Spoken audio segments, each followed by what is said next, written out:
in more mystery than any place in America. A 500-acre ranch, silent under the desert sun, yet echoing with whispers long after midnight. For decades, no one wanted to live there. But in 1994, one family did. They thought it was a fresh start.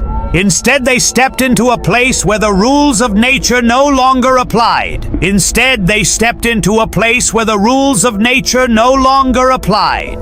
Skinwalker Ranch. Locals knew it by that name, passed down through Native American legend, a place avoided by the Ute tribe for generations. They believed something unnatural lived there, something ancient and watching.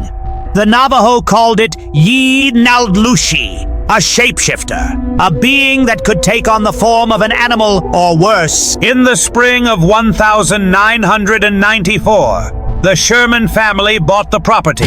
Terry Sherman was a cattle rancher. His wife, Gwen, worked in finance. They had 2 children and dreamed of raising them in open skies, far from city noise. The land was affordable, strangely affordable.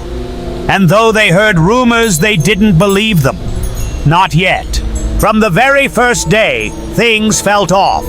The family noticed heavy iron bolts on every door and window installed by the previous owner. They found large chains embedded in the ground, as if something massive had once been restrained. Still, they ignored it. Maybe the last owners were paranoid.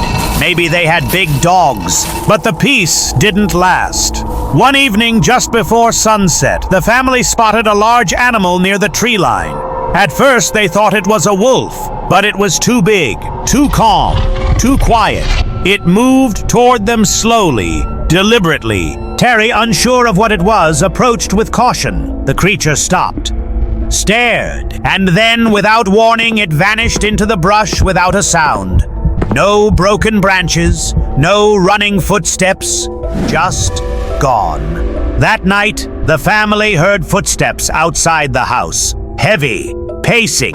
But when Terry stepped out with a flashlight, nothing. No prints, no movement, no animal. In the following weeks, Gwen began to notice strange events inside the home. Groceries she placed in cupboards would be rearranged or missing minutes later. Tools vanished from the garage only to return days later in different spots. The family began hearing voices, not loud, not clear, just murmurs, as if someone was whispering through the walls. At first, they told themselves it was stress, a new environment, a big move. But deep down, they knew something wasn't right. The ranch wasn't quiet. It was listening, and soon it would answer. And when it answered, it did so without a single word. No voices, no warnings, just lights.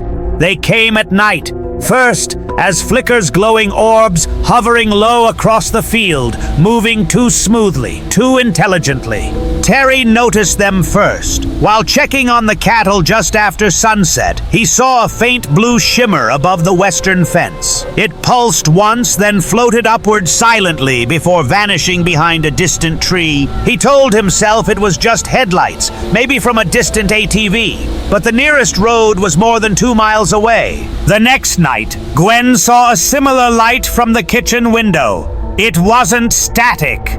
It danced almost playfully just beyond the tree line. She watched it for nearly a full minute, and when she blinked, it was gone. That same night, the family's dog, normally calm, began barking violently toward the back pasture. Nothing was visible, but the barking didn't stop for hours. The next morning, strange circular impressions were found in the grass. Perfect rings singed around the edges, as if scorched but without fire. From that point forward, the lights became regular visitors, blue, red, yellow, each with their own movement. Some darted like insects, others hovered steadily, watching. At times, they appeared inside the property boundaries.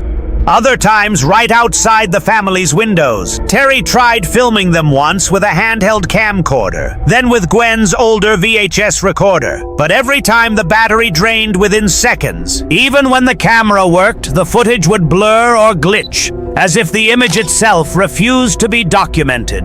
When the Shermans finally told a neighbor, they were met with silence, followed by a quiet warning: they always start with the lights. Over time, sleep became difficult. Every creak in the wall, every flicker of the bulb, every sound from the field now felt intentional. They weren't alone, and they weren't just being watched. Something was studying them. But the lights were only the beginning. Something else was out there, and it had eyes. They weren't alone anymore, and soon they would see it. But seeing wasn't the strange part. The strange part was what they didn't see. One morning, just before sunrise, Terry heard a loud banging from the barn. He grabbed a flashlight and hurried out, the air cold and still. Inside, the barn was undisturbed except for the horses, wide-eyed, shivering, and facing the same corner. Terry walked to the corner, expecting a raccoon, maybe a coyote. But there was nothing, not even a sound.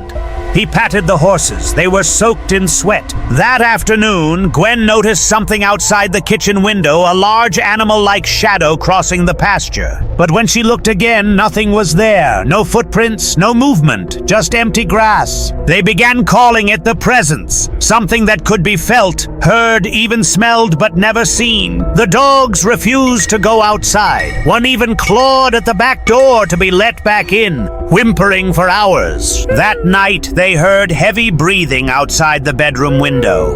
Rhythmic, slow. Then a scratch. Terry rushed out with a flashlight. There were no prints, no animals. A week later, one of their cows went missing. No blood, no signs of struggle, no trail. Just gone, as if it had been lifted into the sky. Gwen began documenting everything. Dates, times, sounds, smells. It's not just one thing, she wrote. It's different things, pretending to be one. Sometimes they'd hear deep growls, low, vibrating hums from the trees. But when they followed the sound, it would shift always just out of reach. On a fog-heavy morning, Terry walked the north field. He stopped when he saw clear hoof prints in the mud, impossibly large, like something weighing a ton had passed through. But they ended halfway across the field. No exit, no return. Something was out there, something with weight, with intention. It could touch the ground, it could scare the animals.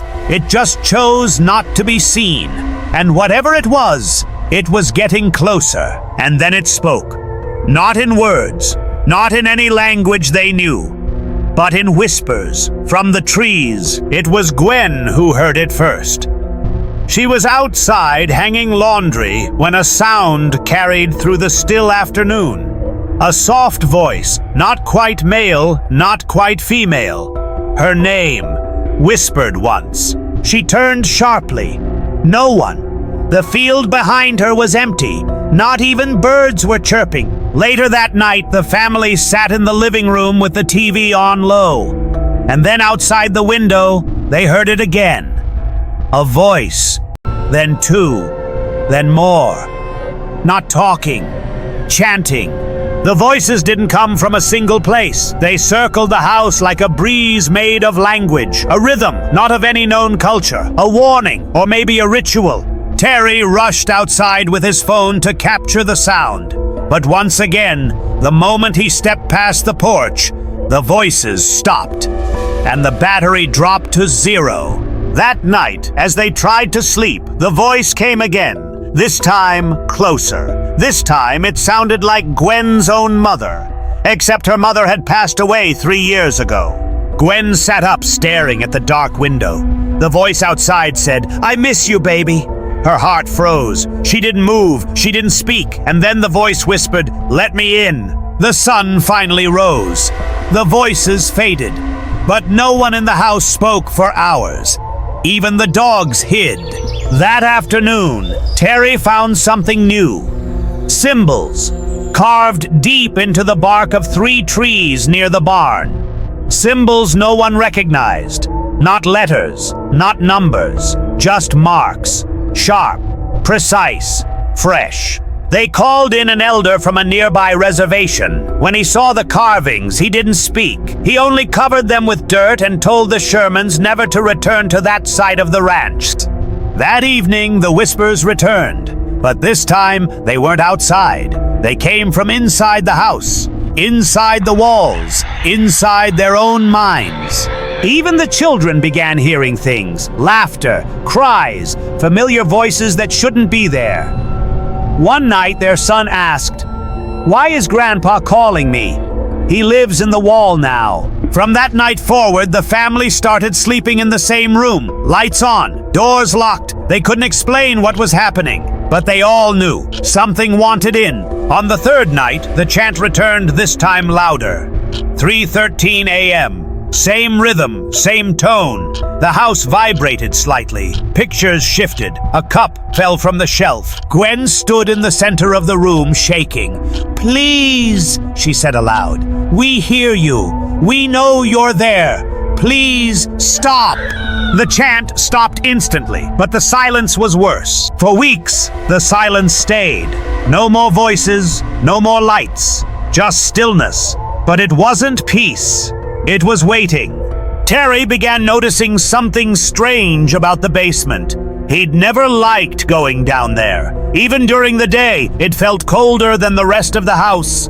The air smelled old, thick, like wet stone. Every time he flipped the switch at the top of the stairs, the light would flicker once, then die. He replaced the bulb, checked the wiring. Nothing changed. One evening, he stood at the top of the stairs, just listening.